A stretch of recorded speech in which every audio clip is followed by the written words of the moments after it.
Հարգելի հեռուստադիտողներ, ես ներկայացնեմ մեր այսօրվա առաջին թեման և հյուրերին։ Հունվարի 28-ին Ազատազեն կրթական ՀԿ-ն կազմակերպում է ամենամյա քայլարշավ և ազգային պարերի միջոցառում, նվիրված հայկական բանակի օրվան։ Միջոցառումն իր բնույթով եզակի է, քանի որ Ազատազեն կրթական ՀԿ-ի մեծ քայլարշավին 2025 թվականին մասնակցել է ավելի քան 500 մարդ։ Այս տարի քայլարշավը կրում է ուժ և միասնություն խորագիրը, նպատակ ունենալով միասնաբար տոնելու այս կարևոր և հիշարժան օրը, ամրապնդելու համախմբվածության գաղափարը և փաստելու, որ համատեղ ջանքերով մենք ունակ ենք հաղթահարելու դժվարությունները։ Ովքեր են և ինչ կազմակերպություն է, ինչ գործունեություն եք ծավալելու, ներկայացնեմ ես մեր այսօրվա հյուրերին, Ազատազեն կրթական հասարակական կազմակերպության գործադիր տնօրեն Նաղաշ Բաղդասարյան, Ազատազեն կրթական հասարակական կազմակերպության ուժի և միասնության քայլարշավ բանակի տոնի առթիվ նախագծի պատասխանատու Հասմիկ Ապրեսյան։ Լույս առավոտի։ Երկար և ծավալուն գործունեություն եք ծավալում, եկեք խոսենք բուն միջոցառման մասին, բայց մինչ այդ կցանկանամ ինձ նաև Ազատազենի մասին պատմեք, ինչքանով էլ որ տեղյակ են մեր հեռուստադիտողները, այդուհանդերձ այսպեսի սկսենք ակունքներից։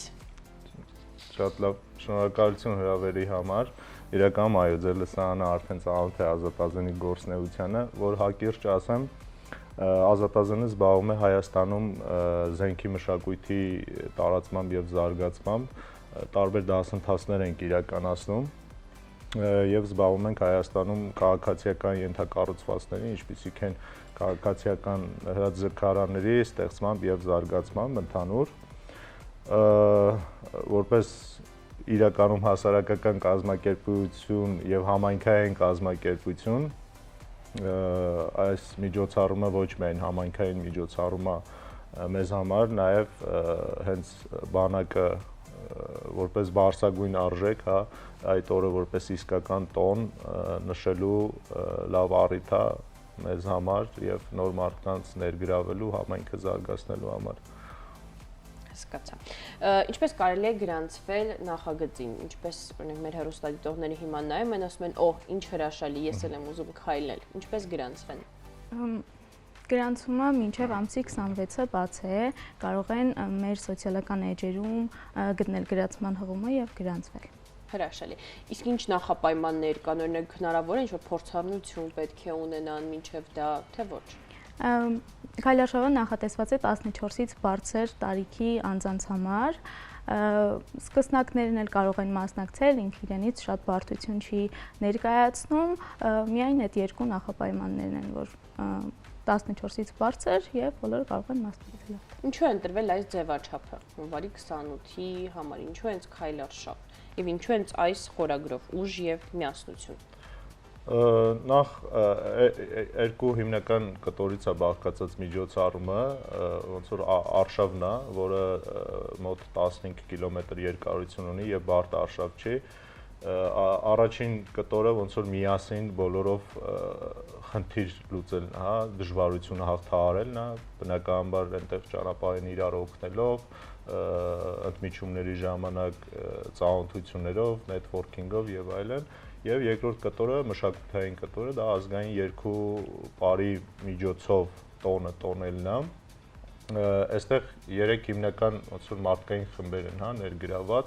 ազգային երկու պարը կրող մարդիկ, արշավականները եւ զինվածները։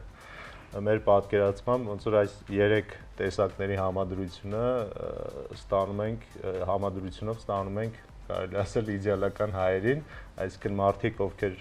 արշավում են, ճանաչում են իրենց երկիրը, մարդիկ, ովքեր կրում են ազգային մշակույթ եւ մարդիկ, ովքեր ունեն զենք եւ պատրաստ են պաշտպանելու իրենց հայրենիքը։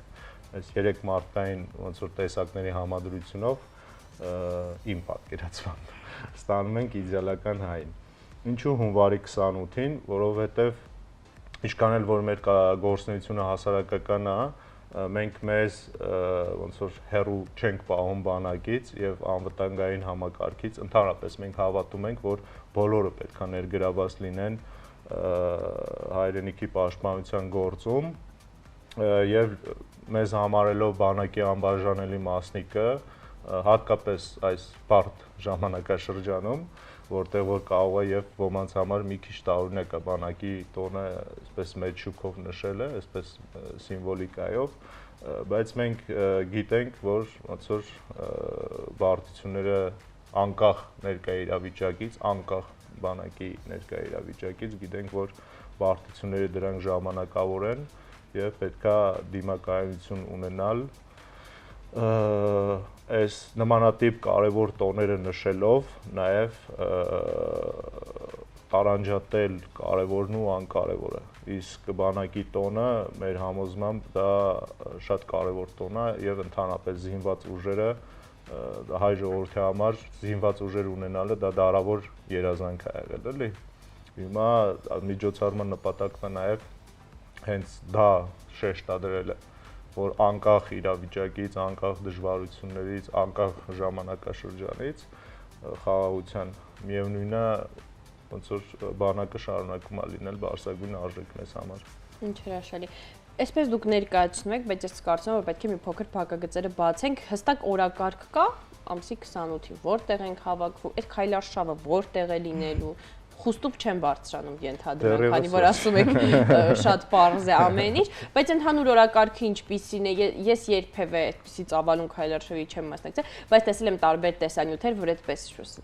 ռելիեֆային հատվածի վրա դա Կարնո Քոչարի են ապարում, ինձ այսպես ներկայացրեք օրակարգը, որ մեր հեռուստադիտողները եւս պատկերացնեն մոտավորապես ինչ է սպասում նրանց այդ օրը, եթե հայտը ներկայացնեն։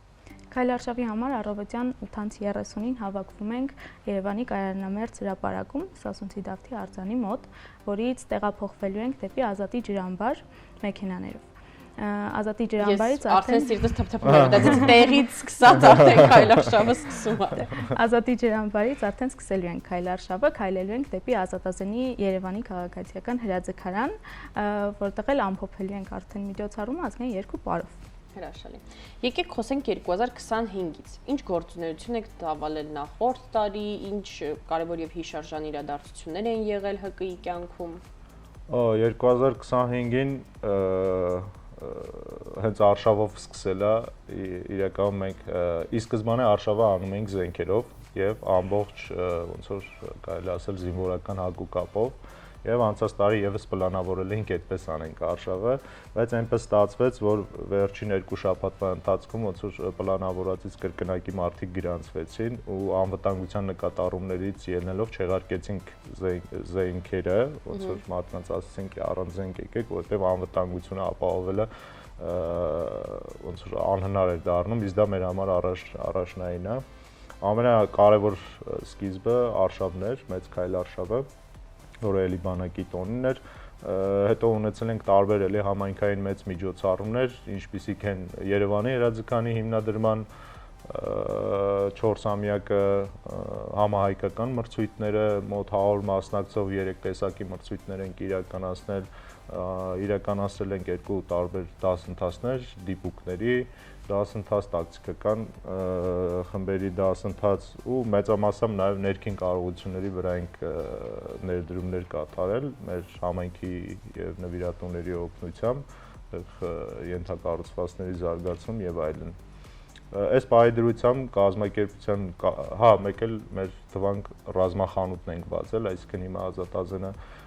ոչ միայն ունի հրաձգարաններ, այլ նաև ունի ոնց որ զենքի խանութ, զենքի եւ պարագաների, որը որ աջակցում է մարդկանց ավելի հասանելի եւ գրագետ զինվել։ Փորձում ենք այդպես ամբողջական շղթան կառուցել զինվող եւ զինված մարդկանց համար, էլի։ Ինչ նախագծեր են լինելու 2026-ին։ Առաջինը այսպես մեկնարկում եք մասշտաբային հունվարի 28-ին, հետագայում ինչ նախագծեր են սպասվում։ Նախ եղած արդեն ոնց որ ընթացիկ նախագծերի զարգացում ենք պլանավորում բնականաբար, հետո պլանավորում ենք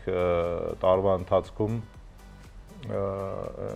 բացի մրցույթներից, համայնքային միջոցառումներից նաև կազմակերպել զենքի փառատոն Հայաստանում, կարելի ասել քաղաքացիական զենքի փառատոն, որը որ հնարավորություն կտա ոնց որ զենք ունեցող մարդկանց կազմակերպություններին ոնց որ հարթակ ստեղծել, որտեղ որ մարդիկ ներկայացնեն այդ ամբողջը ցուցադրության, շփումների եւ տարբեր ձևաչափերի միջոցով, այդ ամենամեծ միջոցառումներից մեկն է եւ նոր հրաձգարանների կառուցումն է, որը էլի շատ կարևոր է, տարբեր